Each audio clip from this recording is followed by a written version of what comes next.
dodge this.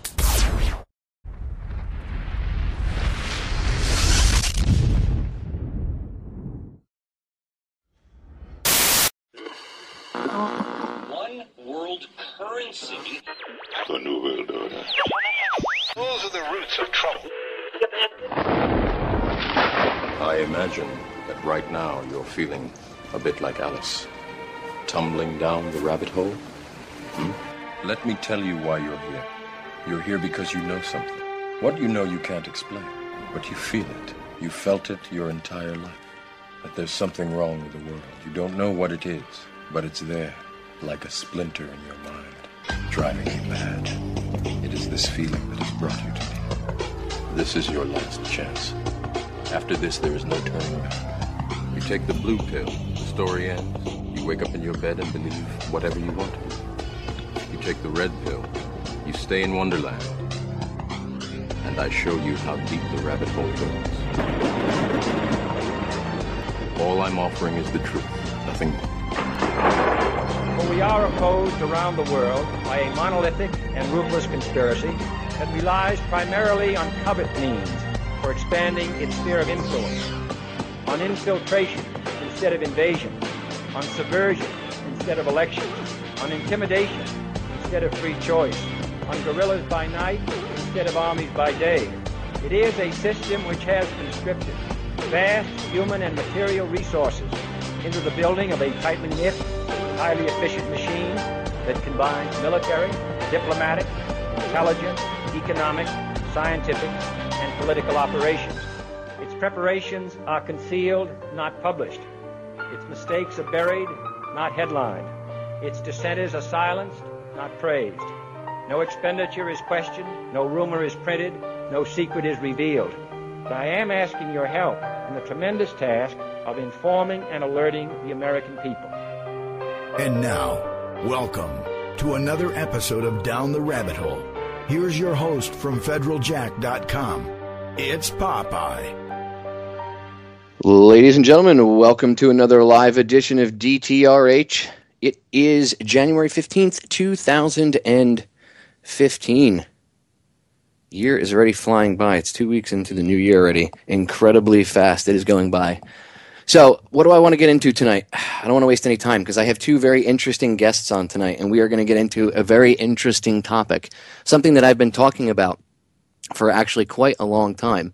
Something that one of my guests tonight has been screaming his head off about for a very long time. And that would be cybersecurity, cyber wars, what's going on, control of the internet, and everything else. So before I get sidetracked and I start taking us on a tangent, which is where I'd like to go, okay, I want to introduce my first two guests, and then we're going to get into all the craziness. And I'll give you my personal analysis of everything. But first, I want to introduce them and take a few minutes to let them explain who they are about both their organizations, so you understand why I would have these two people on. So hold on. First, let me introduce my good friend from Hack Miami, Mr. Alex Hyde. Alex, welcome back to the broadcast, brother. Hey, thanks for having me on. So take a second and explain what Hack Miami is. And then I'm going to introduce Dayz from DEFCON, and I'm going to have him explain a little bit what DEFCON is. I want you guys just to give a brief minute and a half about what Hack Miami is in yourself, so people understand why they need to pay attention to what you and what Dayz have to say. Go ahead. Sure. Yeah, basically Hack Miami is an information security research group, and we also do consulting engagements and have an annual conference that takes place every year. So the free research of information security practices and exploits and vulnerabilities is critical to our industry and our event. And the Hack Miami conference, what exactly is it? Is it like something, an event that you all get together and you teach each other different InfoSec stuff? Correct. The Hack Miami conference, we gather once a year in Miami Beach, Florida, and we'll have presentations from all over the world from researchers who are showing the newest ways to break into systems and defend against those same attacks. And we'll have hacking tournaments and all sorts of different contests in furtherance of promoting information security awareness, so that if you know how to attack, you know how to defend. Awesome stuff. And I've been to a couple of the Hack Miami conferences. Just very interesting. In fact, the last one, I believe, wasn't Rolling Stone there? right? Yeah, actually, yes. 2 years ago, the Rolling Stone put out coverage of the Hack Miami conference, and it was actually about how attendees from our event were being recruited by different corporations and government for different types of information mercenary or cyber warfare type roles. And it's a quite interesting read. If the listeners want to Google Geeks on the Front Line, they can read the article. Right, and Alex is heavily involved in InfoSec, and he knows all this stuff. He's been on multiple times. Go back and listen. In fact, about a month and a half, 2 months ago, I played a clip that I have of two interviews that he's done, two separate interviews he did with me, and I merged them together, and I've played them on air about cybersecurity and stuff over the years because everything he said years ago came true. But now I have the opportunity to speak to him live again. But before we get sidetracked, I want to introduce our other guest, because we have two very esteemed info security specialists on with us today. The second InfoSec specialist is Mr. Blak Dayz of DEFCON. DEFCON is a huge hacking, I want to say conference, but it's so much more than. In fact, I'm going to let him explain what DEFCON is. So, Blak, welcome to the broadcast, my brother. Glad to be here. Really quick, just take a second to explain to the listeners what DEFCON is. Sure. DEFCON's an annual hacking conference that occurs in Las Vegas every year, sometime around the end of July, beginning of August. It's basically everything you can imagine, from parties to people sharing information, and it's generally based around offensive security techniques, different events, contests. It's really an awesome time. About 22,000 people attend this year. We're going to have two hotels, Bally's and Paris, in order to accommodate our growth in size. My particular role at DEFCON, I run the DEFCON Groups program. So when the conference is done, for the remainder of the year, groups all around the world, 120 countries, 1,200 groups, meet up once a month to share information, InfoSec principles, much along the lines of what Hack Miami does. It's just a consortium of groups, and they go year-round. And my job is to run that program. So the current state of things really does affect our principal interests, and we'll get into more of that later.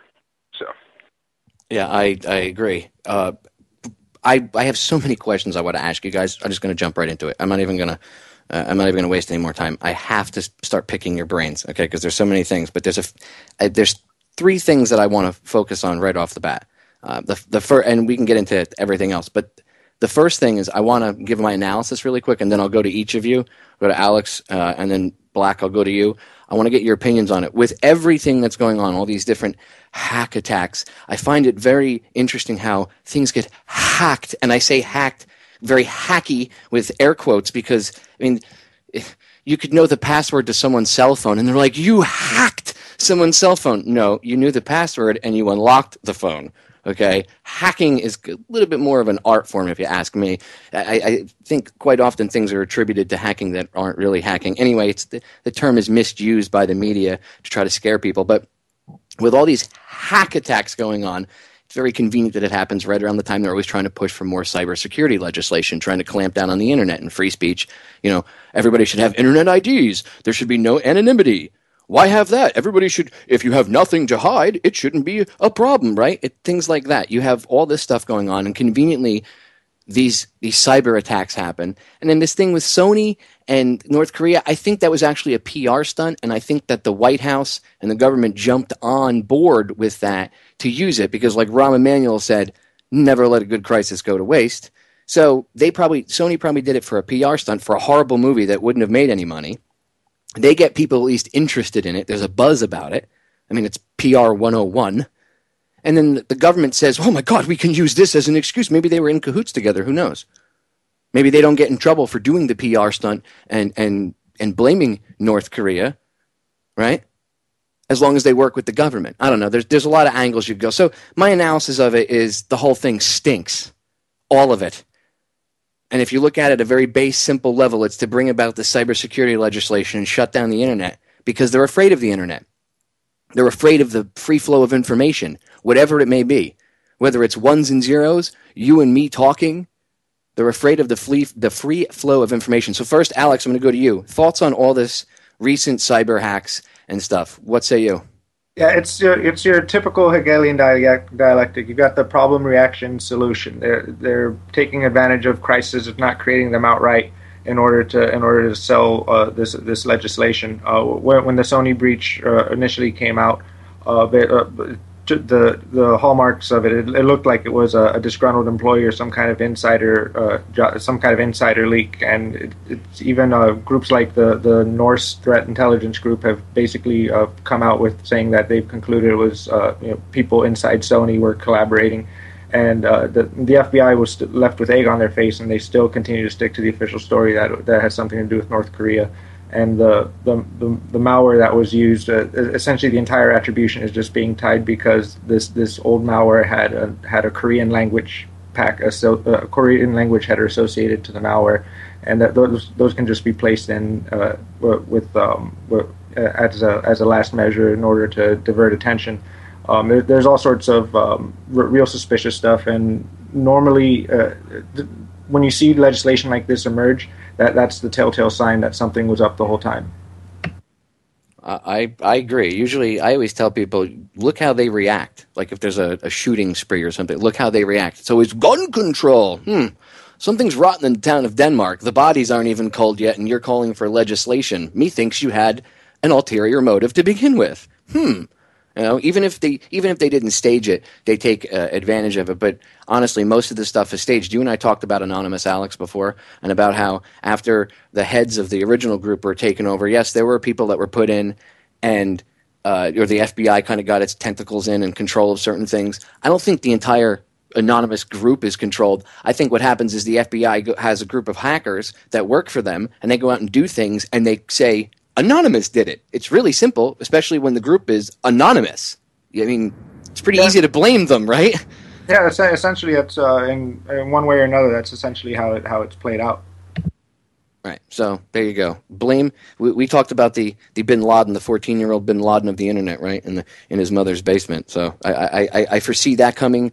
I really don't think it's going to be a foreign country. I know they like to blame foreign countries, but for some reason I really think they would love. There's part of me that knows they would love to blame a homegrown hacker. He was a patriot hacker. He listened to that damn Down the Rabbit Hole over on Truth Frequency Radio. Oh my God, he's a Al Qaeda hacker. Oh, anyway. Let's go to Blak Dayz. Blak, what do you think? All the craziness, all these supposed cyber hacks from whether it's North Korea or whoever. What say you? Same thing?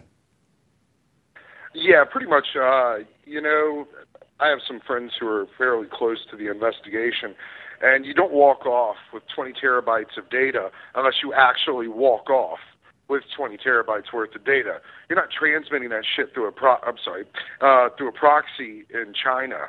20 terabytes is a large amount of information to extract. And everything leading up to it, nobody brought up the North Korea angle. And mind you, North Korea actually operates on a different culture or language than what was specified in the header. That was a South Korean language that was specified in the header. But it's very suspect. And you bring up some good points about being in control of these organizations, and we find out later during the prosecution of people that they discovered during the periods in which they did control the operations of the group. And you kind of look at the timeline and you say, okay, well, the group during the period that the head was working with the FBI, these other attacks occurred. Well, they had to have knowledge of it. Or that person would be in serious hot water with the FBI. So it's highly suspect. And it's very interesting. And it's not that they say, well, let's think of the legislation. It's, we already have it written. That's the part that's really suspect, is when a crisis occurs, a financial crisis occurs, they have an 1,800-page bill sitting in the wings. And it turns out it was written by the same people who ignored the crisis to begin with. You take a look at this. The North Korean attack occurred on a private company, supposedly, even by their story. Let's roll with it. The U.S. is going to respond how? It's not like somebody actually launched a missile into the United States, although they like to use that analogy. That's not what happened. A private company was hit by espionage interest, whether it be a state-sponsored or otherwise. It's not conventional warfare, and yet they attribute it to a nation-state, and then all of the laws they create affect people here in the U.S. So if they really did believe the attribution, why would they not beef up the means to prevent or retaliate internationally? Why would they beef up domestic policy? It's a very suspect thing for anybody to do in their position. I agree, Blak. And if you've ever, I don't know if you've ever heard of Jay Rockefeller. He's one of the Rockefeller clan. He's a senator. And in fact, I think he might be out now, if I remember correctly. But back when he was, if he's out, when he was still in, he said, and you could find this on YouTube, just look up Jay Rockefeller, the internet never should have existed. He literally said in a committee meeting that perhaps the internet never should have existed. Gee, I wonder why. What do you think about that? Well, you take a look through the history of, let's say, the 20th century, where gas, guns, and then atomic weapons were the great equalizer. It was an arms race to see who could annihilate the other person. Once we hit a mutually assured destruction point, those weapons' potentials became neutralized. What's actually being done now is information is the great equalizer. And what they're realizing is that they don't actually control their information. They look out and they realize that another group of individuals at will could easily take that information that is only powerful if it's kept secret and disseminate it. And so as information becomes more and more the equalizer of the 21st century, just as atomic weapons were of the 20th century, you're beginning to see more and more draconian step to curb the production of what they title cyber weapons, of the actions that occur, like disseminating the dumps from these attacks. And you start to see the criminalization of people who be involved so that you can catch them early on. It's casting a wide net to, I guess, basically lower the surface area of those who could level that information against them. And, it's a rough time to be somebody involved in the industry. I agree. This is it's an interesting time to live in. And Alex and I had talked about this, like I said, years ago. I'm so glad that I have a chance to get you on too, Blak, because now I can pick both your brains about this. Because the two of you have this interesting perspective that I myself, I know about computers, but you guys are info security specialists. You guys live, eat, and breathe this stuff 24/7, 7 days a week.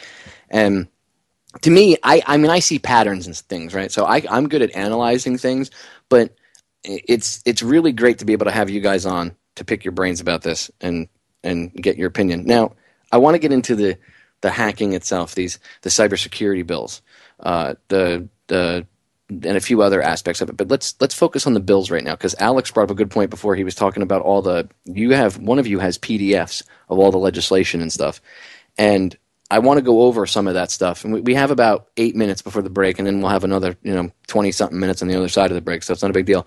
But I want to spend as much time as we have to deconstruct this and explain to people what's going on, because there's a lot of people that don't understand the internet. They hear internet lingo and they're like, what? Alex, you brought up a good point with me in that one of the times you came on when we were talking about the drug-dealing Ollie North in that Medal of Call of Duty, whatever it was, Medal of Warfare or Medal of Honor, whatever hell it was, the one video game where they were showing the drone strikes, and he was talking about hackers taking over drones and everything else. You had to flash the Guy Fawkes mask. Yes, exactly. And what did you say? You said they have to do that. Because I said, look, they even show the mask. And you said, yeah, of course they have to. They have to make Anonymous this meme, which I think was a really great point. People don't know who the hell Anonymous is, dude. They don't know what Anonymous is about. And you made a really great point. You hit it home. You said they have to make it a pop culture thing in people's minds. Yeah, it needs to be ingrained into the collective unconsciousness. Exactly. So that because back then you put it best. You said they don't know what an Anonymous is, and people didn't. Now they hear Anonymous, they think they attack the government. They're hackers. They're bad. So people don't really even have an understanding of this lingo. So I think going over the bills and going over things in detail is important. So there's two there's two things. You said that there's an amendment to a current bill. I mean, I know they want to pass new, like, CISPA and SOPA and all that crap. Right. But Blak actually linked to it on his Facebook page. It's in whitehouse.gov. Their updated law enforcement provisions to the Computer Fraud and Abuse Act, specifically sections 1030 and 1028, and it really expands this already vague legislation. If Blak wants to speak to it, he's been really digging through it. Okay, Blak, what say you about the amendments to the Computer Fraud and Abuse Act? They're really broad. So some of the major points of what they're attempting to do now are to increase, as they define it, increase law enforcement's capability to prosecute people guilty of computer crimes. Now, it's pretty interesting the way they phrase that, because they're not actually attributing the act of the crime, or actually they are attributing the act of the crime, but they're not saying you actually committed the crime. For instance, they have a provision that deals with the trafficking of passwords or other means of access. And I don't know if you guys have ever clicked on a WikiLeaks link or somewhere, anywhere that would point you to a resource of a dump of one of the attacks, a password list, the movies, who downloaded a copy of the interview, that was pilfered. You start taking a look at how many people accessed the product of a successful attack on a government or a corporation, and the government's now defining that as a felony punishable by up to 10 years by sharing that, retweeting it, or following it.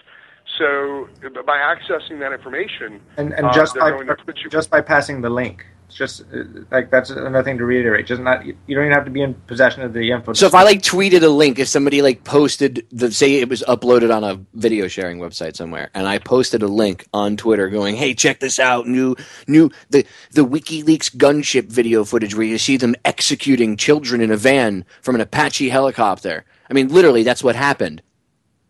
That could get you a felony. Oh, yeah, punishable by up to 10 years. Just give me a second. I'm pulling it up. My browser closed here. The main portions of it deal with that. That's going to be your broadest sort of scope that is being brought up here. There's some interesting ones, such as the confiscation portion of it. That redefines it, and it's pretty broad. I'll be tweeting a link to this document at the end of the show here, and that's on Twitter. I'm at Blak Dayz, BLAKDAYZ, so you'll be able to follow along if you're listening to this later. But they will confiscate any devices or other property that are used in any commission of anything that we're going to cover here, like sharing that link. If you share that link from your home computer and then clicked on your phone and actually followed it or whatever, every device that was used can be confiscated, and everything on the device is fair game at that point. So if they suspect you're guilty of another crime, well, they just go look at your Twitter history. They just go look at your Facebook history. They just go take a look and see, well, has he, we suspect this individual may be doing something nefarious, and so this is going to give us a tool to be able to go down, confiscate the computer, and look for any other crimes. And that's really a damaging thing whenever you get to the nuts and bolts of this CFAA addendum. They bring about, there's an interesting portion called manufacturing, possession, and distribution of any types of electronic monitoring devices, advertising of wire, oral, or electronic communication interception devices as well. And what this means is there's a whole industry of people, information security professionals, whose job it is to go under contract into an organization and pilfer the data of that organization and then report on their methods, practices, and recommend how the corporation can shore up its defenses. Those individuals use a plethora of methods, mainly remote access rootkits, Trojans. They use physical monitoring devices, phone plugs, different types of USB exploits. There are several different things that they use that fall under the category of this amendment. And a lot of these guys write them themselves. They're open source. They make them available to anybody else in the community who wants to use them. And in doing so, if I were to write something that would help somebody stay on a computer in an organization during a penetration test undetected, and I wanted to pass that along to, let's say, Alex, that's not only manufacturing possession, but it's also distribution. And those all carry up to 20 years in federal prison. And isn't this all normal behavior? Like if you were going to, like, say, create something like that, like a program or whatever like that, and pass it to Alex, isn't that normally what, just so that the listeners understand, this is like normally what you guys do amongst your professional selves, right? Yeah, right. It's actually, it is something that we do not only normally, it's encouraged. And that goes back to the DEFCON Groups program, where we encourage people to meet up once a month and say and share with people, hey, I've been building this, or hey, I found this technique, or I discovered this exploit in this software, or or whatever else they wanted to share regarding their development, or in this case, what they define as manufacturing, but their research that's being used to help protect organizations is being criminalized. And this is something that it's the reason we throw DEFCON. It's the reason Hack Miami is thrown. The sharing of information and ideals is at the very core of our value set in the information security industry. How two-faced is that, too, of them? I'm going to pause this right there because the break's sneaking up. But how two-faced is that of these governments that work, fascism, governments and corporations merging together, right? These corporations have hackers, they pay them to do certain things and write programs, and then their buddies in the government pass laws and make rules that make that very act illegal. But it's okay that you did it for the corporation, but if you pass that information to one of your hacker friends to better humanity in some other way, no, you can't do that. Not allowed. We live in bizarro world, ladies and gentlemen. Stay tuned. We'll be right back. That's right, ladies and gentlemen. The man will get you. So we are back talking about cybersecurity, all these fake hack attacks. That's what I call them. Faux hacking. Please, it's the government.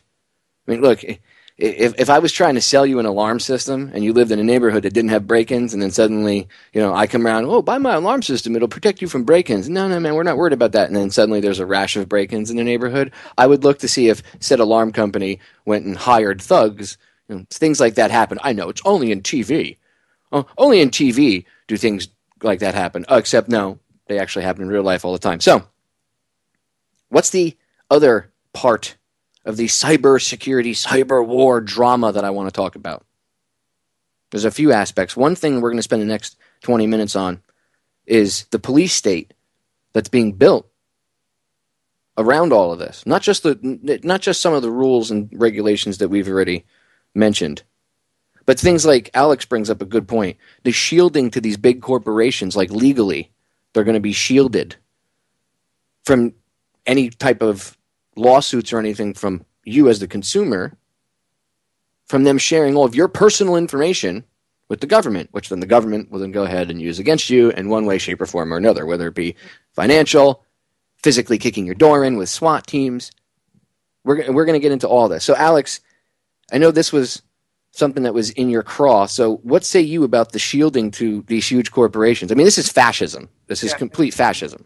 Yes, and in addition to the criminalization of penalties that were introduced in the legislation, there's also a bunch of data sharing provisions that essentially shield big companies from any type of liability for sharing information amongst each other or to the government for the purposes of any type of intelligence sharing. And essentially this has been going on for quite some time. This is just basically creating a legal blanket for it that's going to allow for essentially legalized unwarranted wiretapping. Which, I mean, they're already doing, but now it's just they're legalizing it. Yeah, because they got caught with their pants down. The whole Snowden thing. I know some people think Snowden's fake or whatnot, but I think even if you can hate on the guy for whatever reason, the information he brought to light is game changing. Because now, 3 or 4 years ago, if you and I had this conversation, say the three of us were on here having a conversation 3 or 4 years ago, right, Alex? And I said to you, the NSA is reading your email, and you said, yeah, I know. The listeners would be, half of them would be like, these two are insane. They really think the NSA is reading their email. Wow, they're these crazy, kooky conspiracy theorists. They're really paranoid. And then newsflash, now it's open common knowledge. I mean, people make jokes that the NSA is reading your email. And it's protected from the corporate levels. And Blak was bringing up a point over the break about how a lot of this data is being actually harvested and fused in. Yeah, he did actually bring up a really good point about the fusion centers. Blak, when you were mentioning the fusion centers, it's not just because I mentioned the NSA, that huge building that they're building out in Utah, right? And I mean, that's where all this collected information will go. But you brought up a good point about even at the local level about the fusion centers and the monitoring of individual IP addresses. Yeah, so one of the big misnomers whenever people talk about Snowden, people say, well, they're only picking up information from foreign sources, international sources. You make a phone call out of the U.S., across international boundaries, and you get lit up. Use an anonymization network like Tor, where they can't determine if you're international or not. Then they just collect all the data anyway. And they say, well, we have these courts, and we have these things, these safety controls. But what they really don't come out, and it sort of did come out, was that there were several different steps beyond that they listed to. 3 or 4 connections in on someone's social network. And you're only about 3.8 steps away from anybody on Earth as far as social connections. So they pretty much monitor everything from everybody. But what's really important is they say, well, we don't share this data we collect with local law enforcement. And that was one of the things, we're safe. The NSA has kept us safe. But what they failed to tell you is that any crimes committed within the U.S. that they've harvested information about, they keep the information for about 3 years. That's why they're building a giant data center so they can store this stuff. But any crimes that they hear about, the FBI can query that data. So it's not the NSA looking at the data, it's the FBI looking at the data. The FBI then funnels that into each state. They have fusion centers. These fusion centers bind federal law enforcement capabilities and data, which includes the NSA data sets, to local and state law enforcement. So your local police officer down the road who lives on your block has access to these fusion centers. He can gain information and intelligence off of what the NSA has gathered. These fusion centers really bring that data down, and they did it all to, quote-unquote, fight terrorism. But we don't have a terrorism problem in Topeka, Kansas. We do have one in New York. And so you start to take a look at why all these fusion centers are being built and to disseminate this data. And it's really alarming because those protections, that feel good you got whenever the NSA said, well, we don't do it to U.S. people and we never share it, that's not actually true. Yeah, not at all. And they're enhancing. Yeah, and they're enhancing, and here's the real big point. 3 years ago at DEFCON 20, we had a keynote speaker. It was General Keith Alexander, director of the NSA. And one of the things he did, it was kind of laughable, is he queried to the audience, if you just give up a little of your network traffic, we could all be safer. Just the meta information about who connects to your network, when they connect, where they connected from. If you just let us put this little box in, and if you can actually go watch the keynote speech, General Keith Alexander, DEFCON 20, and go listen to him talk about if the private community, if they could co-opt us as willing participants in this data gathering, it would make everybody safer. And somebody queried him in that session and said, hey, well, are you harvesting everything from everybody? We think you are. And he kind of laughed it off and called us idiots. And it turns out a year and a half later, Snowden comes out with all this. So, Jeff had peaceably asked the NSA not to attend DEFCON for the time being.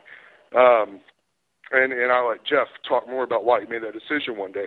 But the premise is it was conspiracy. They laughed at us as conspiracy theorists. And now everything's been confirmed. And you have the director of the NSA, who is complicit in it, wanting to co-opt the only people who could protect the private community from public intrusion. And it comes out that they also influenced encryption mechanisms that everyday people use within the United States that aren't exportable to other nations. Why would you weaken the highest level of SSL encryption when foreign governments can't legally possess it? And there are all these other misnomers, and now the fact that they're wanting to enhance the capability by asking corporations, just like they had asked the hackers, to give up a little information, and we laughed at them. Now they're asking the corporations to handle, the funneling of client data to the NSA, because they don't need a warrant. If you hand something over to a U.S. organization or a U.S. government organization, even if it was outside the boundaries of what they could look at, they could receive it. So if Microsoft locally had a data center here that was solely to the U.S. and wanted to give up, as part of its terms of service, says, hey, we'll cooperate with any investigation, law enforcement, national security letters. If they wanted to just go ahead and produce a feed to the NSA, there's nothing preventing or stopping the NSA from collecting that data, and the NSA became aware of that, and so now they're publicly making a push for it. We can protect you, Sony. And it's really alarming if you think about what type of data that they're handing over. Social data, who who you're connected to, what you talk about, what are your political standings. And if you watch the IRS scandal, you're aware, political standings, somebody's keeping track of it. Yeah, and by the way, for the people that think that the people in Congress care, the Republicans, they'll come in and fix things. We all know that's a game, but the people like John Boehner, there was a bill that would have they would have targeted the IRS and stopped that stuff. Like the IRS wouldn't be able to target people. It'd be against the law, basically, which is what it should be. But it would be on the books that the IRS would not be able to politically target anybody. And they struck that bill down. Yeah. Gee, I wonder why. Because when the right hand puts the power glove back on, they want to be able to use that. You don't think they're going to go after people? Think about it. What happened after 9/11? Right? Who was in charge back then? The neoconservatives. And I see it swinging back onto that. I see the glove coming off the left hand and going back on. Just like the Federal Jack t-shirt. Right, Alex? Just like our logo, it's Uncle Jack, and he's the shadowy Uncle Sam figure with the Illuminati all-seeing eye in his hat. He's got the puppets on either hand. It's going back onto the right puppet, right? Yep, left and right, they are the same. Right, and now I guarantee you they'll use that same power to go after people like you, me. Like, what happens if, like right now, you guys can talk about this, what happens if in a year and a half suddenly the neocons get in and they say the conversation we're having is terrorism? Yeah, and it's essentially like they're saying, thanks for all the research and tools, you guys. Now we're going to lock you up. Well, that's what they're doing now. Just like any third world nation or country in its last days of empire does when it starts locking up their scientists who helped create the technologies to get them where they were. Yeah, just remember what the Russians did, what Stalin did to the White Russians. The White Russians were the scientists, the farmers and stuff. The engineers. They killed all of them, and then they brought all this stuff back from Germany because there was, Russia was devastated and it didn't have much. They bring all this equipment back from Germany and nobody knew how to operate it because everybody that had the intelligence to operate it was dead. Yeah, or just I was going to say, you don't even have to go as far, any further than James Bond movies. It never ends up good for the scientists. Very true. What always happens to the scientist about 3/4 of the way to 80% of the way through the movie? They're just like the ensigns in Star Trek. They don't make it too long. So, Blak, I know I interrupted your thoughts, and I apologize. You can continue on if you'd like. The point, it almost feels, and it's sort of my personal analogy, is that we're in the middle of an X-Men movie, and we're the mutants. We're the people that, when we save you, like Superman, you love us. But the moment you ever notice there's a villain, everybody wants to kill off the mutants because they're not like you. They're practicing some form of dark magic, something you don't understand. And this actually hits close to home. Me personally, I'm a security researcher. I develop advanced persistent threats, as the community would call it. But I develop rootkits, basically, and I do it for research purposes. And it would put me, I have kids, I have a wife, I have a life. Everything I'm doing is completely legal. I'm not harming anybody, and they're talking about putting me in jail for 20 years. This is legitimate. This is on our doorstep. This isn't, no longer the conspiracy theory of the radio. This is legislation you can find on whitehouse.gov. And when you tie it into what Alex was saying with diffusion centers and the reasoning, you start kind of taking a look at the big picture, you realize that this is this is literally the net to feed the machine they've been building. And it's like Hypercube. Yeah, it's I haven't seen anything. It feels like we're in the middle of a dystopian novel. Like 1984, but it's coming to life, right? It's like you guys we're all around the same age. It's like all these, remember these crappy B-rated mad scientist flicks that we watched when we were kids, where they were taking over the world and building like weaponry that could end life. They didn't care, screwing with the human genome, don't care, whatever. Or that kind of mentality. We're living that right now. Yeah, and it's become personal. You know, they have that saying about when they came for the doctors, I wasn't a doctor. When they came for the lawyers, I wasn't a lawyer. And then one day, you know, you work on through it, and it says one day they came for me, and there was nobody left. And it started off with us saying, well, the FBI and the NSA watches hackers, and we have the EFF, and we have all these defenses. And then it comes around, and we're like, well, turns out with Carnivore and everything in the late 90s, the Clipper chip, and that failed disaster where they attempted to monitor everybody's communications then. And people said, well, you know, that's still a conspiracy theory. They never really did it. They were just targeting criminals. And then it comes out that, oh, no, they're doing it to everybody. And, you know, it's sort of like, well, I thought they were just doing it to hackers, or I thought they were just doing it to criminals or drug dealers. What, they're harvesting grandma's email because she talks to her mom in France? I was going to say, on that note, like, this legislation is a direct extension of drug and terrorism legislation. Oh, this was only for drug dealers. This was only for terrorists. Well, that's right.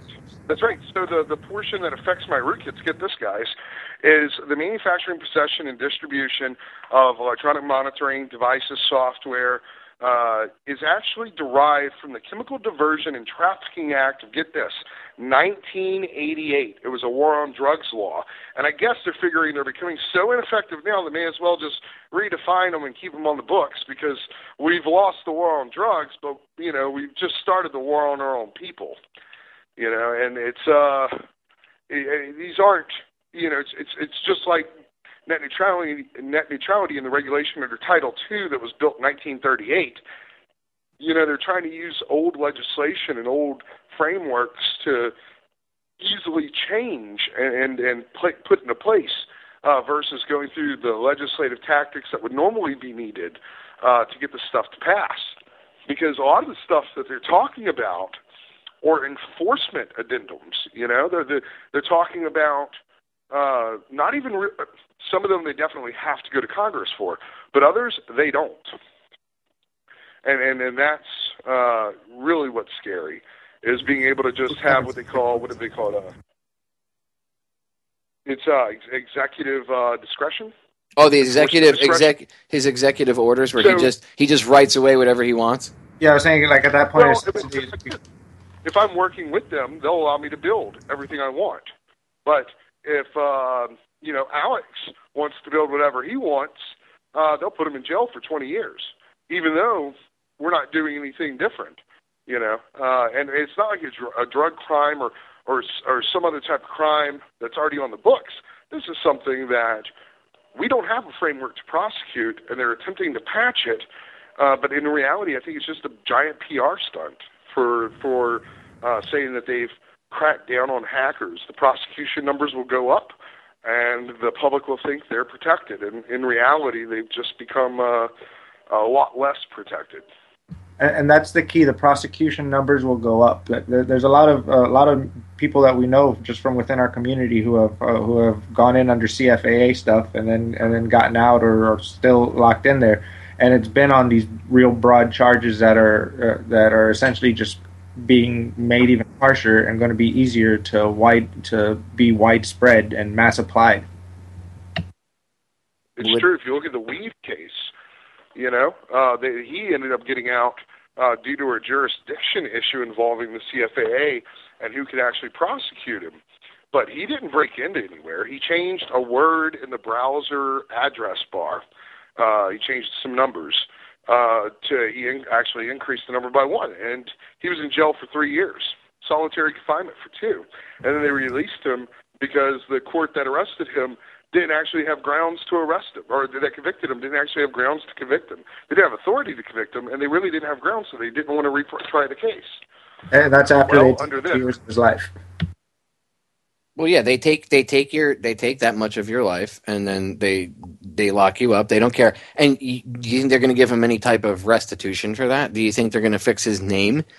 I mean, you can't. I don't think people realize they could release you and say, "Okay, we made a mistake." Your name has still been run through the mud. So there's going to be people that don't, which is most of society, that don't take the time to do the research and actually see that everything was BS, right? They're just going to go with the initial headline, which is how the news media works. That's why they only pump the initial story. They never tell you the aftermath of anything, right? Because most people aren't going to look any further than he got arrested for being a quote-unquote hacker, when all he really did was a little bit of math, right, Alex? Correct. Right. So this is just disgusting. Now, I wanted to ask you guys, because we have about 7 minutes left before the break sneaks up, but I wanted to actually bring Weave and a couple of these other people up because I wanted to ask you guys about this. So first I'll ask you, Alex, and then we'll go to Blak. I want to get his opinion. Do you think you're going to see more incidents of hackers like Weave or other people getting locked up more so now in the media because they're trying to push this cybersecurity? And if this passes the way they want, we'll see, not only will we see more of it, we'll see more of it where people actually get their sentences stuck and face even more time. Yeah, I agree. Blak, what say you? Yeah, I mean, it's if you take a look at the structure of the proposals, I would say 90% of the people I know in the community would be guilty of a felony for sure, just by operating within their profession. So you wouldn't just see people getting arrested. You'd also see the charges being framed as trafficking and cyber weapons along those lines, when they may have been, just posting a link to my software. And so, like, you could literally, if you put, like, if WikiLeaks or something posted something, is what you're like. Say I took that WikiLeaks gunship video and I actually tweeted that. You're saying, Blak, that if I tweeted that, technically I'd be committed under this insane draconian legislation. Me or anybody else on Twitter, not just me as a radio show host. I mean, me as a human being. So, like, some 14-year-old kid seeing something on Twitter, going, "Oh my God, that's crazy! I got to share this and tell my friends." That's a felony, correct? That's what that legislation says? Absolutely correct, and I'll do you one more. If you view it, not even share it, that's a felony. So every aspect of information is, because you have to view it technically with your eyes to take the information in, right? Yeah, so corporate information sharing is A-OK. Private information sharing will get you locked up for a long time. And does it say what the penalties are anywhere in here? Does it say what the... Yeah, so it's 10 years for the botnets and racketeering. It's 20 years for the manufacturing, possession, and distribution of electronic monitoring device, up to 20 years. And it's also 3 years for sharing any of those resources that we just talked about. It's punishable up to 3 years as a felony. Now, if you viewed it, however, if you shared it and whoever commits another crime views it, let's say it's an exploit that I shared, and they viewed it and got some ideas and then went and committed a crime with the exploit, I would be punished, or whoever shared it would be punished as if they had committed the end crime.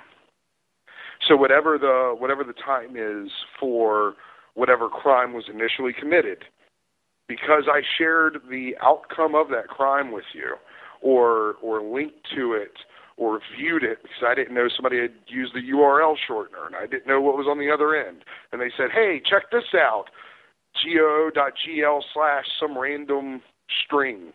And I click it, and it's, a WikiLeaks classified document.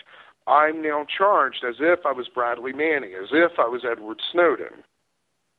And if you can only imagine what they do to Snowden if they had caught him before he had reached exile, you can imagine what they'll do to a person brought up on the same exact charges.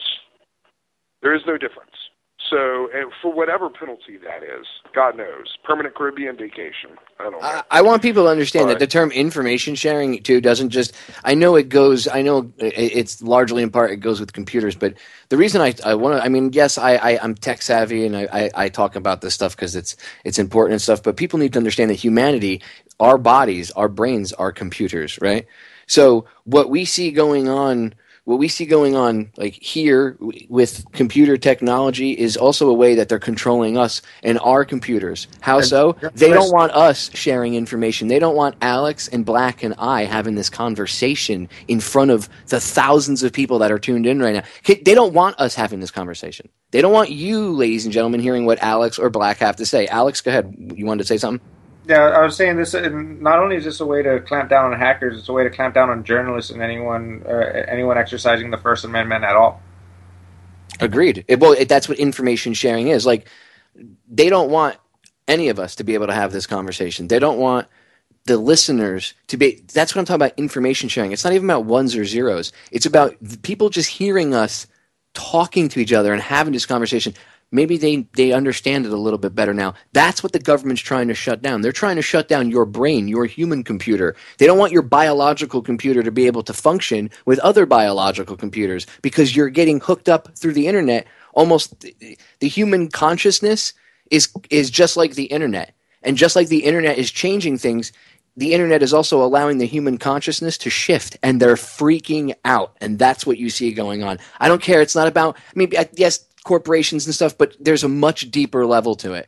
They really want to shut it down because they're afraid. They don't want humanity to evolve. They're deathly afraid of it, and they're like rats on a sinking ship that's on fire right now, okay? That's what they are. They are freaking out.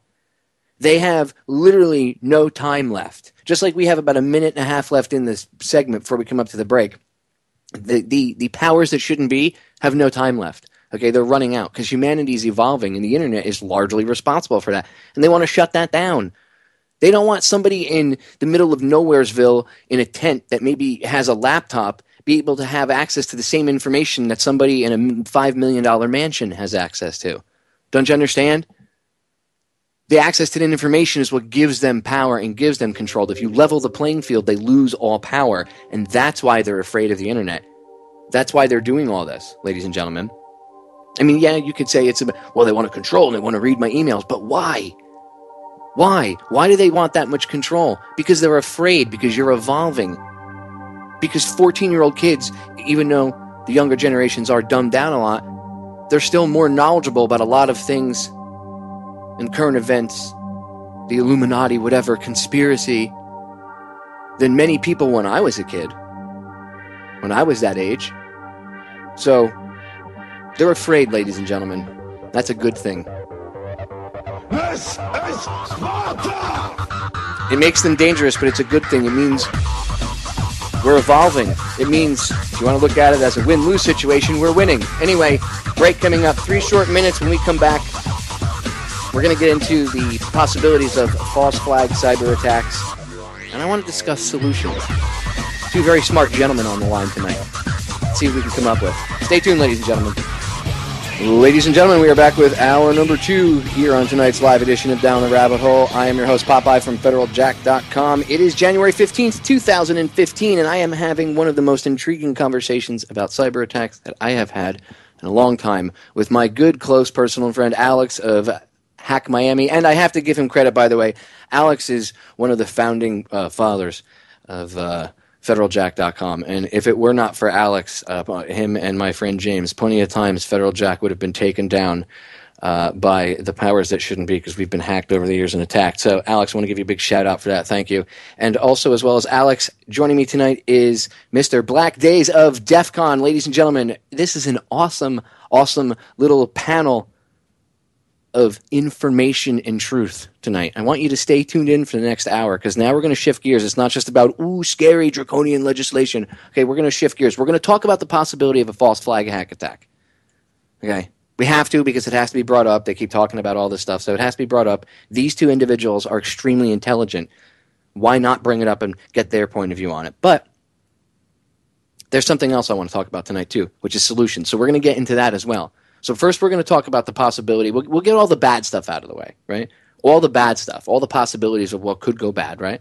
And then we talk about how we can fix it and maybe stop some of that stuff from happening or all of it and make the world a bit of a better place, maybe fix the internet, get rid of the scumbags, the powers that shouldn't be. Anyway, so first, Alex, I'll go to you, and then Blak, I'll go to you. I want to start with the possibility of a false flag hack attack. I see myself that there's two ways, obviously. I mean, there's a lot of ways they could do it, but either they're going to blame a nation state, or they're going to blame a smaller like rogue either group. Well, it would have to be a group because it couldn't be. I mean, they could try to do the lone hacker, but they just info security specialists would be like bullshit. So they're going to. I think it'll be like a lone group, like maybe a small Al Qaeda group or a splinter cell of ISIS. I mean, supposedly ISIS hacked with a Pentagon or whatever it was the other day. They hacked their Twitter accounts and YouTube. Right? Sure, they did.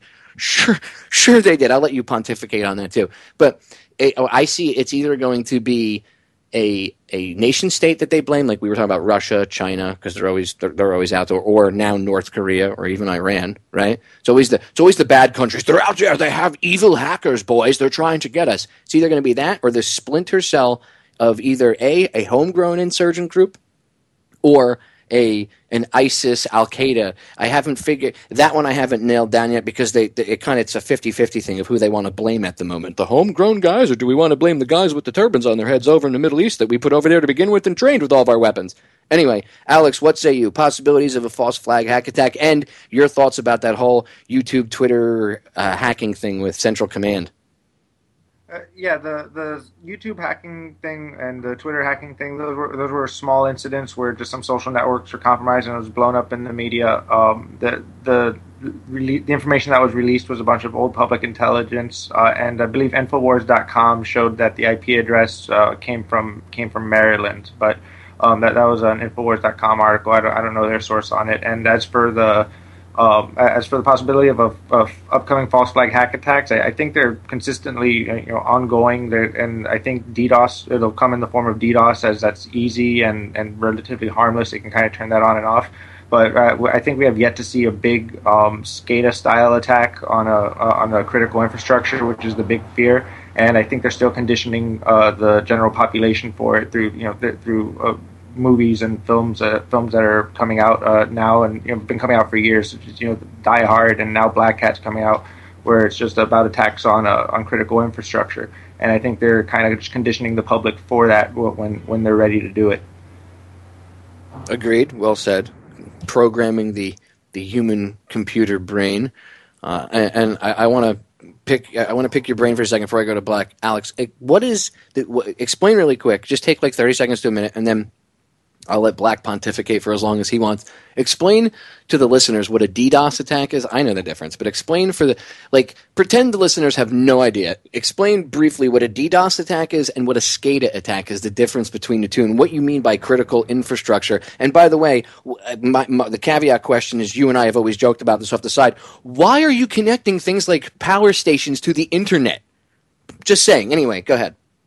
Yeah, essentially a DDoS attack is a distributed denial of service attack where traffic is sent at a website or at a specific computer and it's knocked offline. It doesn't take a lot of technical skill to do that. It just takes a lot of bandwidth and horsepower. And the other is a SCADA attack, where those are essentially the controllers that are used for water plants, for nuclear reactors, for the critical things that run society. And a lot of time they're connected to public networks for automation purposes and for remote management purposes. And they're very poorly secured because they're old. And for quite some time, there's been a lot of research coming out about attacks against these systems and how it would be able to affect the populations of large cities and what would happen if terrorists did this. And Hollywood's been coming up with movie storylines along those lines as well for years. And I believe they're still building their arsenal of weapons for that they're essentially have been launching them on other countries for quite some time, like with the Stuxnet and the Dooku virus.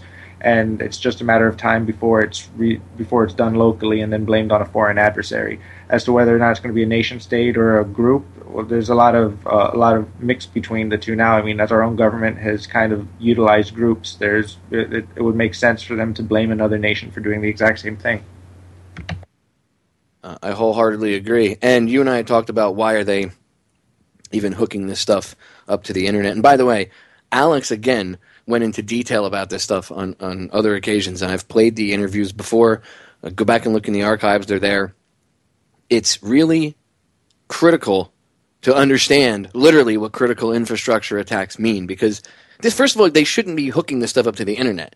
Like, what genius is like, hey, let's take the power plant and hook it up to the internet? Why wouldn't the military has their own closed networks? Why wouldn't you have your own closed network? And then you can have everything automated. Just have it on your own closed network. I mean, the technology exists, and if it doesn't exist, how about you think about making it? I mean, everybody, they spend so much time and energy and effort into making technology that kills people. How about maybe something a little bit more useful? Anyway, Blak, what say you? All this information, false flag hack attacks, skate attacks, DDoS, what say you? So one of the things that I actually specialize in is penetrating heavily defended infrastructure targets. Now, the end result of a SCADA attack is very simple. SCADA is very open, standard. It's, in my opinion, it's very clunky and very antiquated. But the access control systems generally run on systems that are not regularly patched. They can't regularly go down. The cooling pumps the controller can't go offline easily. Generally, they are disconnected from the internet. The number one style of attack would be the same way that Stux or any of the other variants were distributed, which is through portable media. So a guy who likes to hook his iPod up to his work computer down at a Tennessee Valley Authority plant could be potentially the guy who injects into that plant the malware that would then go about doing its business. Not to say this malware ever calls home. If you look at Stuxnet, very few things about it called out whatsoever to the internet once it identified its target. Once it knew that it was in the environment it needed to be in, it never phoned home. It was a weapon. It went and did a job. So, and if you look at, a lot of times power companies are very disconnected. However, there's no patch for human stupidity. And humans are a creature that can be easily manipulated and monitored. And, of course, when corporations like iTunes is giving up how many computers are authorized for a device on their services, if they notice a computer name is Los Alamos, Inspection 1 that the device is authorized for, that gives a little bit of an ideal set. If somebody actually sees that information, they're able to discern a good bit about the topology of the network, type of operating system, whether or not it's on an Active Directory. You can define a lot of things by meta information that's left on devices that had been connected to the network. So as far as the disconnect goes, there's that. There's also the false flag attacks. Let me ask you. I have to pause you for a second. I want to ask you that the meta information, is that part of that metadata that they say that they collect? Oh, most definitely. Yeah, that is specifically what it is. It's usage data. It's depending on the case, but in cases like this where they're just gaining meta information from Apple to help protect its users and services, this would definitely be a portion of it to make sure that a device hasn't been attached to a machine that's known to be malicious. Of course, these things haven't been derived. They're just beginning to share them, but that is definitely the meta information they're looking to collect. Otherwise, they can't do a proper threat analysis. Roger, and go ahead, go on with your thoughts about false flag. I had to interject that because they're always saying metadata, and I don't think people understand what metadata really is. Yeah, metadata isn't the actual data, so they don't get the songs off your iPod or any of that, but they do get the location the iPod was plugged in. If it's an iPhone and has GPS, they get that the coordinates to where that occurred. So you sync, but all this information is recorded on the device, and what they're saying gets backed up to their cloud services. And what's being said is, hey, if we request it, give us that information about where the device was at, what it connected to, its environment, and feed that to us. That would be something, if you were looking to protect somebody on the Apple services, that's something you would really want. or quote unquote, I say protect. That's in quotes. However, as far as attribution goes for false flags, it's going to be a nation-state sponsored group because that ends the investigation right then and there. They're going to pick somebody we haven't talked to in 50 years who the only thing left we can sanction is the air they breathe, and they're going to put the blame on that country, those sets of individuals. We can't find them there in China. They were sponsored by North Korea. Investigation's over. But they come with more legislation to affect the U.S. populace as their quote-unquote answer. When you said Rahm Emanuel once said, never let a good crisis go to waste. Rahm Emanuel did say that, but it was from Saul Alinsky's book. I forget the name of it. Never let a good crisis go to waste. And that really stems from the gentleman who came up with the entire advertising. I forget his name. It was Goebbels learned from him. Bernays. Bernays' idea of during crises people look for answers, provide them answers, and then willingly accept it. It's a mass mentality sort of angle at presenting an exploit. So when anything happens that they want to attribute to an anonymous source, quote unquote, it's going to end up with the nation state. And more than likely, it's a group of individuals. They had penetrated. They turned the head of it. They'd been doing their work for them. They needed to do away with the group. They needed to do away with the interests. They wanted to wash their hands of it. It's easily, so we arrested 4 of them.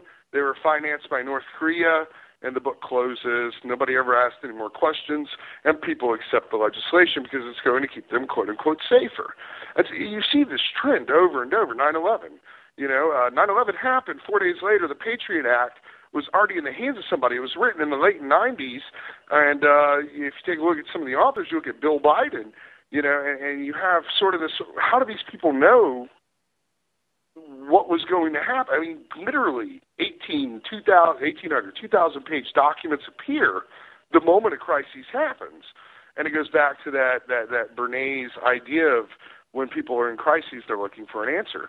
And it's gone beyond that, though. What we're talking about today is going beyond that. We're the people, me, myself, Alex included, and all of my friends, the people who protect you. We're the heads of pretty much every security firm, service that you can possibly think of are in a very tight-knit group. And if we go down, there is nothing to stop the NSA, the FBI. There is no one to protect you. And it is the reason I think cyber weapons should be a Second Amendment right. You have a right to a weapon to protect yourself in your house from the government. Why can't you, or on the streets or anywhere else, to bear arms? Why can't we bear cyber arms? Or is the government the only one allowed to have cyber arms now? Is that what we're talking about? It's always been a facet of mine that the Second Amendment needs to be extended to include cyber weapons. If I make it in my kitchen to help protect my house from attack, should I go to jail for it? And that's sort of the question that's being presented, and the government's saying yes for 20 years. Yeah, we'd even done we did a talk on that very topic at the DEFCON Sky Talks a couple years back, and it was it's a very passionate topic within the community. I agree, though. I mean, that's actually a really good point of equating it to the Second Amendment. The Second Amendment should extend to cyber war. I mean, if they're going to use it against you, why can't you? Isn't the whole point of it to have like an equality between the government forces and the citizens so that there can't be an overthrow, right? Isn't that what the whole point of it was for to begin with? For sure. And most definitely. I think that the war right now we're having a cyber war. A lot of people the media loves to say, if we have a cyber war, we're having it now. And by the way, you guys brought up a good point in the first hour where, Blak, you were talking about how their response is always like physical. Alex, you and I were talking about this a couple years ago, remember? The Pentagon said that they would respond, the Joint Chiefs said they would respond with physical force to a cyber attack. Yeah, just blow up the data center with the proxies, problem solved. Right, bam. Right. And NATO. Yeah, I mean that's ridiculous, dude. What happens if they say it's a homegrown insurgency here? You think that they would fly a drone over? Oh, wait a minute, there are already drones flying overhead. You think they'd have it armed? Oh, wait a minute, they're already armed. Oh, but they're not armed. We promise. We fly drones overhead, but they're not armed. Do you think they kill a U.S. citizen without a trial via drone? And yeah, well, I mean, we've already done it 4 times. Or that's at least what we know. And so when you start to add those things together, because in 2001, I was presented with the decision. Either I stay a hacker or I become a cyber terrorist, right? Or I could go work in U.S. Air Force electronic warfare, which is what I ended up doing. But it went from hacker to cyber terrorist. They were already leaning towards this. When NATO came out 2 years ago and said, any attack on U.S. soil, cyber attack on military infrastructure will respond with physical force.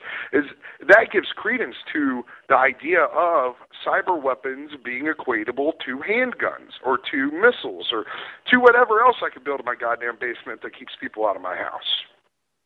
But the fact is, I have a right to those, but they're saying I don't have a right to these. They're creating a playing field where you are the target. And they're waging a cyber war, but it's on you. It's on your data. It's on who you connect with. And they're using it for their own gain, for their own power, for their own money. And whenever it actually comes down to the people who could stop it, mind you, we're the only people who can stop it. Your average grandma can pick up a handgun, but she can't pick up a cyber weapon. We're the only people who can correctly use these things to wage combat. And they went from co-opting us to us giving them the finger and telling them to screw off.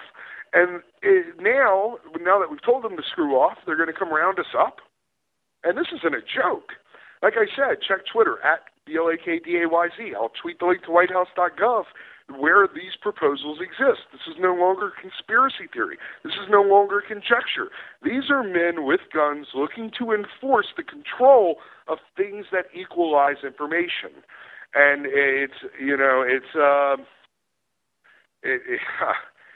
is about as dystopian as it gets. They couldn't burn the books, so now they're going to burn the Kindles. Nice reference.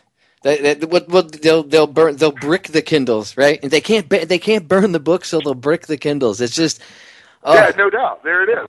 It's exactly what they're doing. That's it. It's insane, but again, it does not surprise me that they use hackers and then they'll turn around and throw them under the bus. They do that stuff with not just hackers. They do it with anybody that they deem useful for a brief period of time. Once your usefulness has outrun its course, but, good night.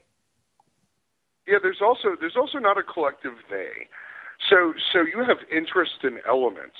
A lot of people like to attribute it to corporations, but mind you, corporations are no more a different entity than the government than any other type of association between men. Just one has legislative power and the other one's co-opted it. But when you look at what powers that be and who this is affronting, it all comes down to money. And that's great. I love money. I'm a capitalist. I'm a capitalistic fool. However, we are in control of the information. They aren't. The hackers, the guys who write the tools that protect you are the guys who are in control of those assets. Look no further than Snowden. He was a data courier for the NSA. He wore a shirt every day to work that said EFF.org, fuck the NSA. I'm sorry. Screw the NSA. No, I like the first one better. I like the first one better. Continue. Well, I mean, this is an actual, and his section manager would laugh and would think that he's just trolling the EFF. Then when he walks away with a suitcase full of data, they realize that had 111 terabytes of information, virtually their entire amassed meta infrastructure of data, programs, analysis, wiretaps. When they asked Hayden, what did he leave with, he said everything. He meant it. They said, well, how could he copy it all? Well, he didn't. He walked out with a suitcase because they don't transmit that between listening stations. They walk it over in a briefcase. But he walked away with that. And the thing is they're at DEFCON, they're at places hiring. They're actively recruiting. I always say DEFCON is a third tourist, a third feds, and a third the NSA watching the other two. And that's the case. You have these individuals who show up, who are hackers, because the NSA doesn't know how to do this, so they recruit us. Tailored Access Operations had a table in the vendor area recruiting people openly at DEFCON. How do they build their base of hackers? They do it like the Air Force does and the National Guard does. They recruit. Well, those individuals have leanings towards not screwing it up. And so when Snowden saw what was going on, he took those keys out of the car they had given him, and he drove the car off the cliff. And they said, well, what happened? He said, well, you gave the guy who told you he was going to drive the car off the cliff the keys to the car. And so, it's reaching a point where we hold the power. So who do they have to neutralize? Well, once they neutralize us, the question is, what can you do as a listener?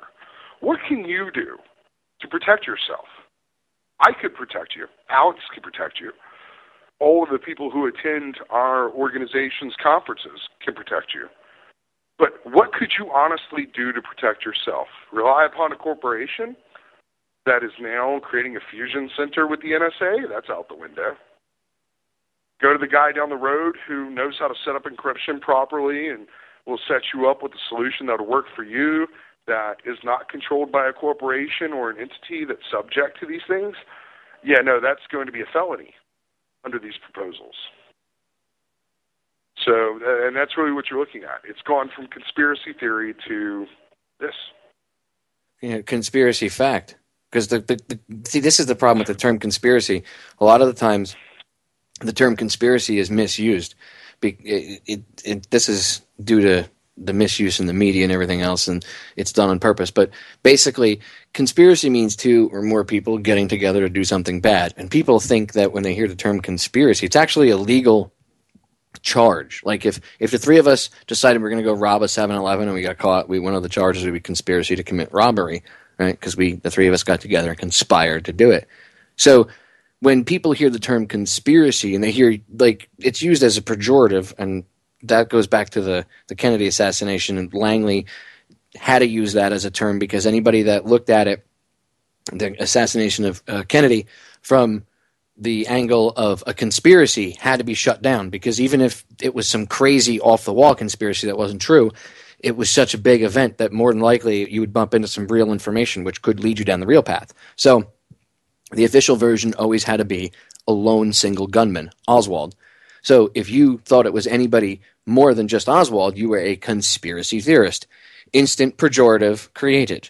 Okay? The term existed before that, but they use it as a pejorative after that, and it's kind of morphed into someone hears conspiracy and they think, oh, you believe in UFO, aliens, and Loch Ness. And although I explore all of those subjects and I'm open-minded about everything, that's not what conspiracy means.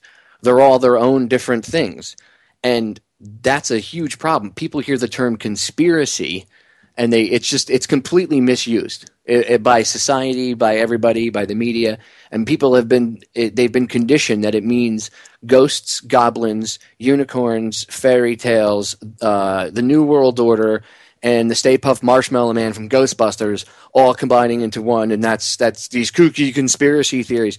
Alex talked about this stuff for years. I'm sure you guys have been talking about this at DEF CON for years. All this cybersecurity, it's this like David Icke calls it the totalitarian tiptoe, and that's what they've been doing. Except in the past, I'd say like 2.5 years, they've been really amping it up slowly. More making it more public, at least in the media. At the RSA conference in 2012, the FBI publicly stated in their talks multiple times that cyber threats would replace terrorism as their focus over the course of the next 15 years. Oh, well, there you have it. And then you're going to have, I guarantee you, false flag cyber attacks. I'm gonna stop us right there because the break is coming up. On the other side, I want to get into solutions with you guys because I know you both have a ton of answers and a ton of stuff that you can talk about. There's other stuff that I know other things have to be left alone. Whatever you guys can talk about, we can talk about. But I want to give people real-world solutions, too. I think Blak brought up a real good point. What do you do as an individual when you can't depend on the dude up the street? Are you going to take care of yourself? And if you've made the decision to take care of yourself, law be damned, right? How do you do it? We'll get into that and a few other things, solution-wise, on the other side. Stay tuned. We are back, ladies and gentlemen. Final segment. This show went fast. I blinked my eyes and it was over. So, final segment here. I want to talk solutions with these two gentlemen. They've been kind enough to give me 2 hours out of their personal lives tonight, and all of you 2 hours out of their personal lives tonight to discuss the topic of cybersecurity and everything. And I would be remiss in my duty if I didn't ask them about solutions. I don't want to come on and just be like, scary, boogeyman, scary, ooh, fear. Like, that's not how I roll. I want to offer some real-world solutions. There's a few things that I want to ask about solution-wise, but the first thing is everybody needs to get pissed off about these provisions. And I'm going to have Alex. Do you have the numbers of the provisions in front of you for the Computer Fraud and Abuse Act? I mean, it's Criminal Code 1028 and 1030, right? You said. It's several of them. It's I sent you the link on the Skype chat. If you it'd probably be best to post it in your Facebook because it's kind of hidden. Blak dug it up. Okay, what I'll do is I'll drop the link in the chat room, and I'll post it with the archive and everything too.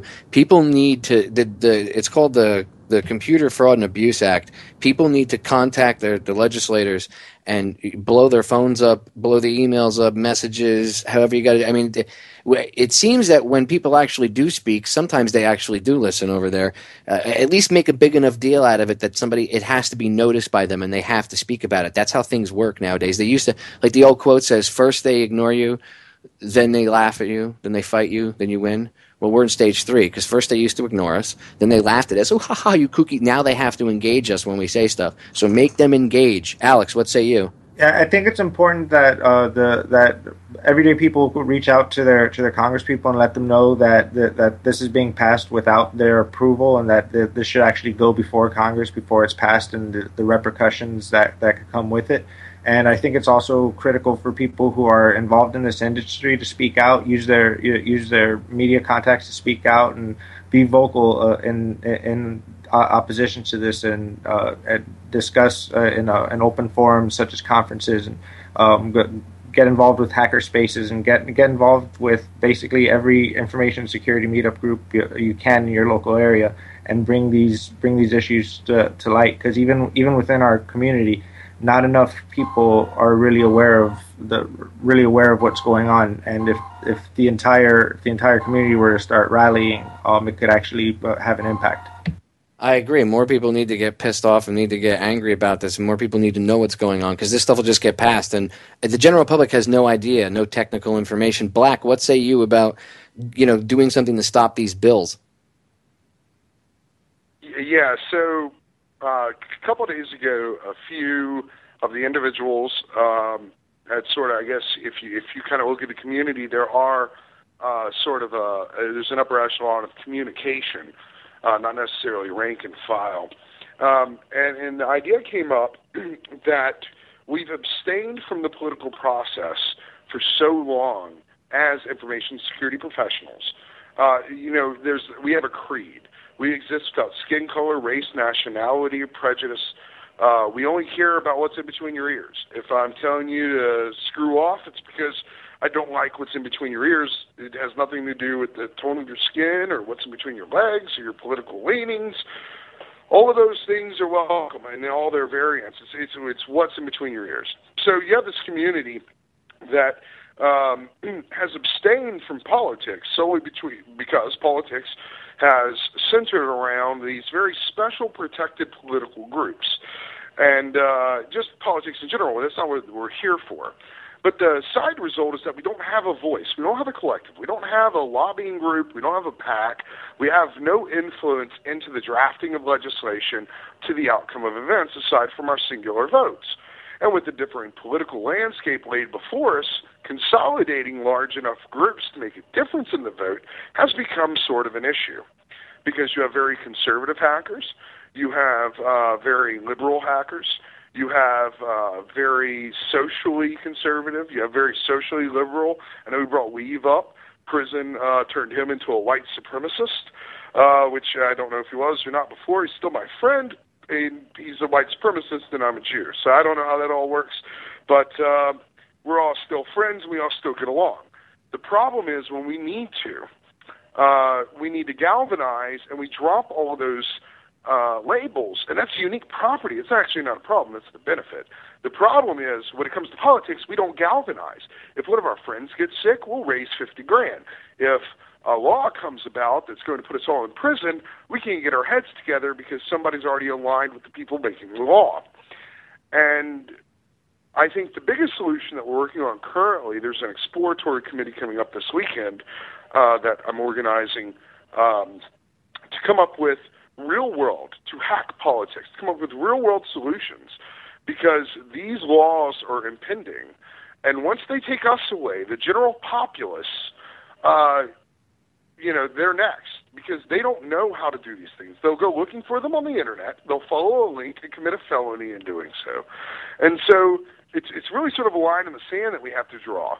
So we're going to galvanize as a group to fight against this specific legislation and any legislation coming up ahead. And we have a new group of senators, regardless of their political affiliation, that we can get FaceTime with, because we are the heads of the industry. We are the people who you ultimately rely upon to protect you on the private side of things. And there is a good bit of money in our industry that can be thrown towards these problems, because if you don't participate, you end up subject. And that's a sad reality that we're learning, that participation requires something more than us just keeping everybody safe. If you get rid of your guards at the front gate because they cost you too much, and then one day you lose your life, you'll wish you would have had those guards, at that time. So, you get into the sort of dichotomy of political views versus not wanting to speak up, and solutions. One of the biggest ones I could tell anybody listening, whether you're a hacker, you're a mom, you're a football coach, you're a teacher, a fireman, a lawyer, a doctor, doesn't matter who you are. The biggest thing that you can do is contact your senator. And I say especially a freshman senator or especially a freshman congressman, because they're more likely to sit down and actually have a chat with you than, let's say, Feinstein would be. But to contact your local, your senator for your state or your congressman for your state, and let them understand that information security professionals are not boogeymen. We're veterans. We're moms, we're dads, we're like everybody else. We're not out to steal your information. Those are criminals. We're hackers. Your phones don't naturally get smarter. We hack away the inefficiencies that keep them dumb. Your big screen TVs don't naturally get larger. We hack away the inefficiencies that keep them restricted to a size. And we do this repetitively. And this is how we live. At our core is information sharing. And if you don't contact your senator, your congressman, if you don't contact somebody and that can have a say in how this legislation gets snubbed, and there will be nobody left if this gets passed. You won't be able to frame an argument against it. There won't be anybody to speak negatively about it. There'll be no watchers on the wall. Right. And this is literally what they're doing, is cleaning out the people who, sure, Sony's bad, but did they steal your credit card information?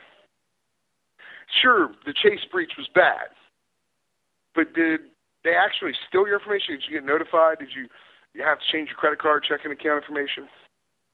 No, you didn't. In fact, a couple of years ago, the federal government shut down, and aside from, a few small inconsistencies, I never even noticed.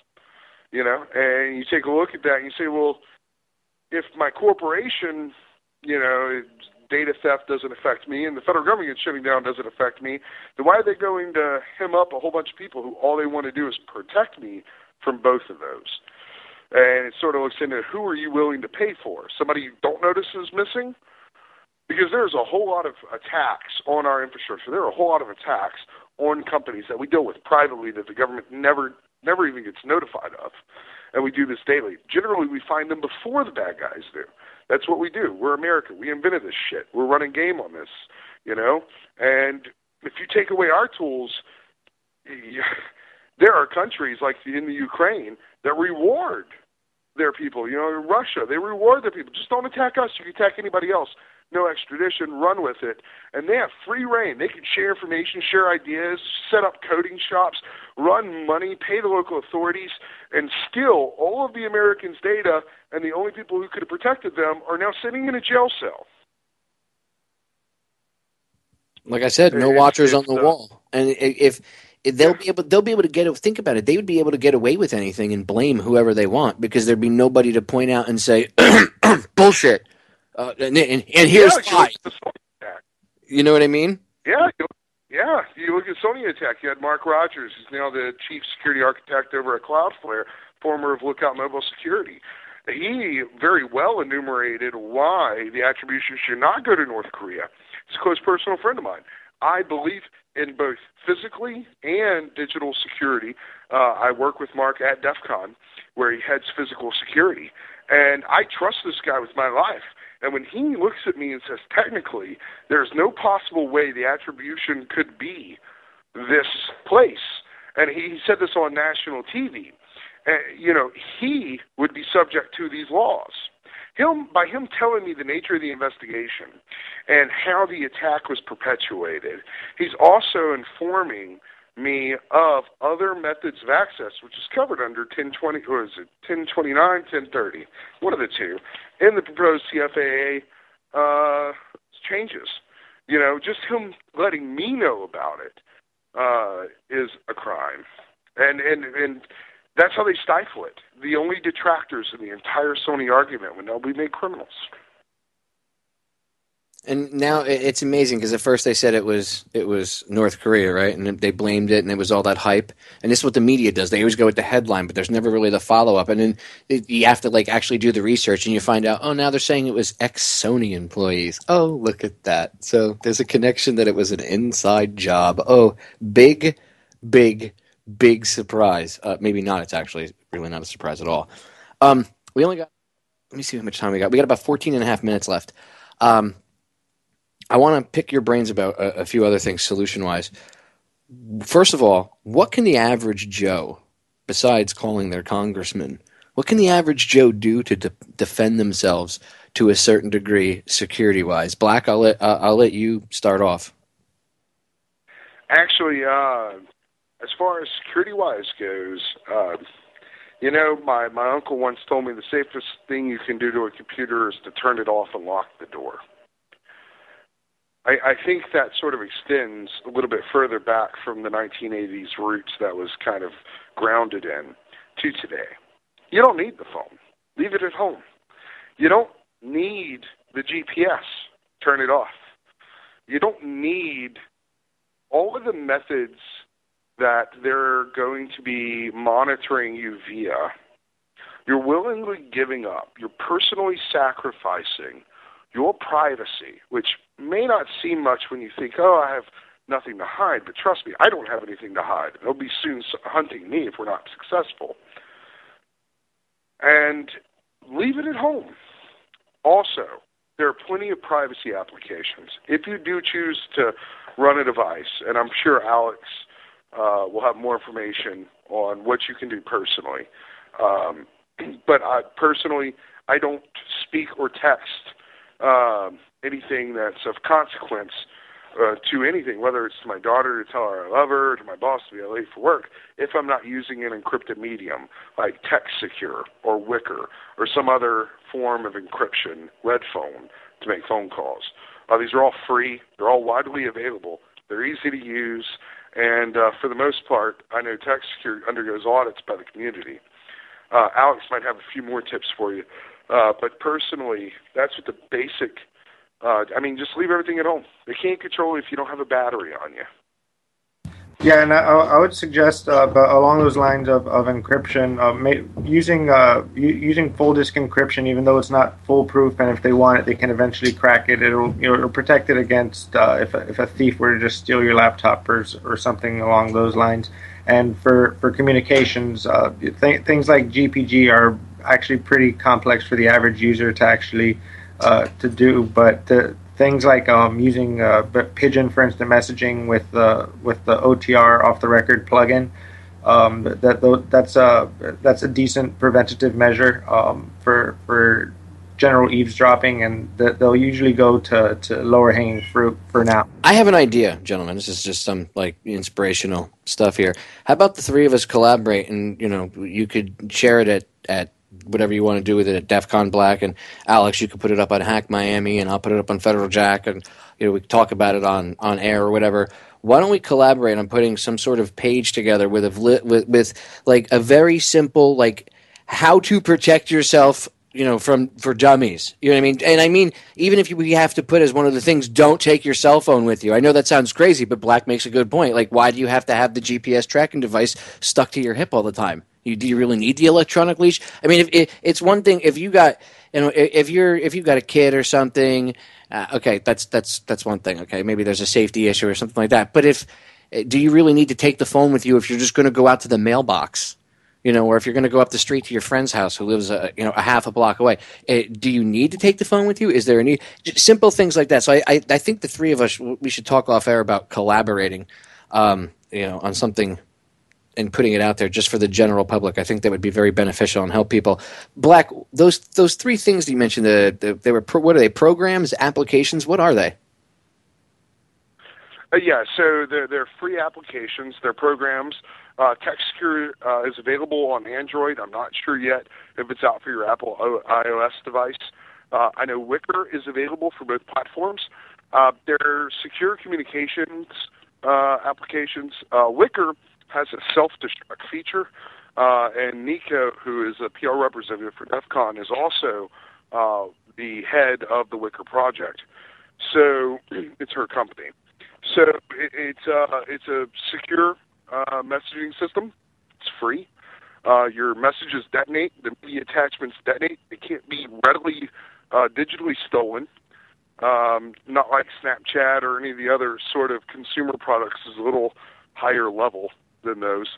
And Red Phone was the other application. It's an application available, I know, for Android. I don't have an iOS device in my possession, so you'll have to actually look that up. But I think the biggest thing that you can do to protect yourself currently, as it stands, is also to donate to the EFF, the Electronic Frontier Foundation. They are constantly at battle protecting your digital rights. At DEFCON, a lot of the vendors and contests and money-raising efforts go towards EFF. EFF was basically a think tank that was used to protect hackers in the 90s from prosecution when the laws weren't drafted as well as they are today. So there was a lot of arbitrary persecution of the hacking community under Louis Freeh, and the EFF stepped in. And since then, every year, groups like Vegas 2.0, which is I'm a member of, we throw large fundraisers for the EFF. So they're a group of lawyers. They're the ones who unveiled warrantless wiretapping under the Bush administration. They literally fight every day for your rights in the digital spectrum. And if you can't, you don't have a device, or if for some reason it's cumbersome, your friends don't use encryption, I would recommend you kind of be an advocate for it. Phone number still that TechSecure or Wicker. So, which one do you have? It's free, and generally they'll just download it right there. Create. It's easy to set up. It's easy to create. TechSecure does not use data services, so it's just SMS messaging with key sharing through SMS. Wicker does use data services, so those are things to kind of keep in mind. That's pretty much it. I asked because a lot of people probably won't know what they are, and they're probably like, I'll hear in the comments section on YouTube later on, or over on Federal Jack, what did he say? What programs were those apps, Popeye? How come you didn't ask him? So now I asked. Yeah, so the way you spell the applications real quick, and again, I'll push this out via Twitter as sort of a recap. It's going to be WICKR is the name of Wicker in the App Store and in the Google Play area. The other application is TechSecure. It's the SMS-only application. That's available in the Play Store.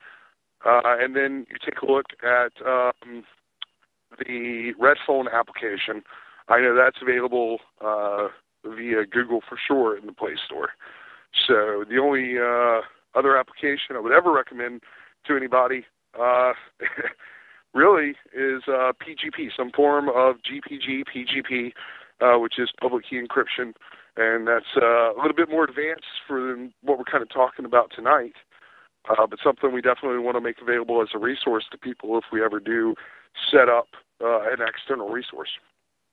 And we got about 5 minutes left, and I want to just ask you guys about this. And Blak, I'll start with you. Do you guys let's say, and I've said this before, but let's say that they shut the internet down, which I don't think they would just put a kill switch and shut everything off, because their systems are so ingrained into it too. It would kill their own thing, so it doesn't work that way.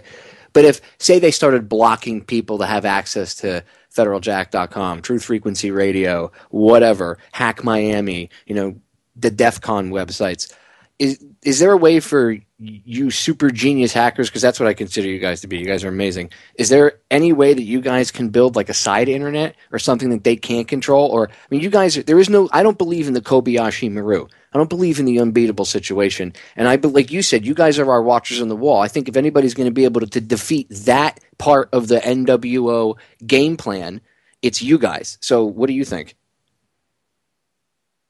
Well, that's an interesting scenario.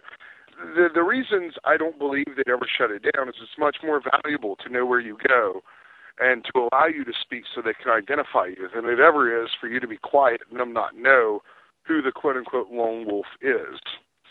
So in their interest, that's antithetical. Now, despot regimes often do this, and yes, we do circumvent.